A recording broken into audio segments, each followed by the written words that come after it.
In a world where corporate loyalty can often be a double-edged sword, CNN executive Adam Levine has found himself caught in a whirlwind of emotions and controversy. Many inside the network believe Levine, who has long been regarded as one of CNN's sharpest editorial leaders, was dealt a raw deal after taking a hit for the company during a high-profile defamation trial. But what exactly happened, and why does it feel like Levine is the one left holding the bag? Let's rewind to January, when CNN found itself embroiled in a 2-week defamation trial that put the network in the hot seat. U.S. Navy veteran Zachary Young had accused CNN of defaming him over a report that alleged he had illegally profited while helping people flee Afghanistan during the chaotic U.S. withdrawal in 2021. The case was explosive, and CNN, in a bid to resolve the issue, ended up settling punitive damages with Young after the jury found that the network's coverage had indeed been defamatory. So, where does Levine come in? He wasn't just watching the trial unfold from the sidelines. No, Levine was the one sitting in the Panama City, Florida courtroom every single day.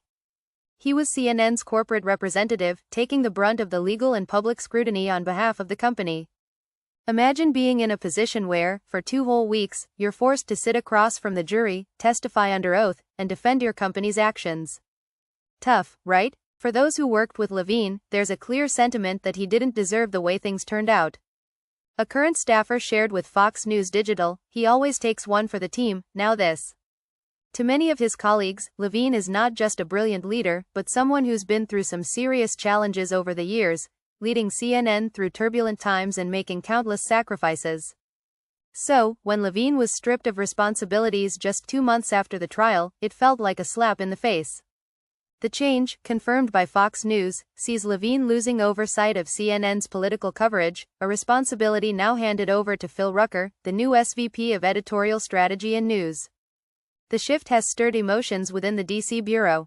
According to staffers, there's no animosity toward Rucker, but there's a deep sense of injustice toward Levine's treatment.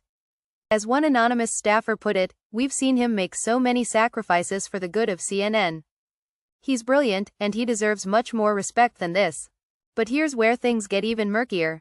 While Levine had hoped that his role in the trial would lead to recognition, it seems that was far from the case. In fact, Zachary Young himself believes Levine probably felt slighted after all the fire he took for CNN.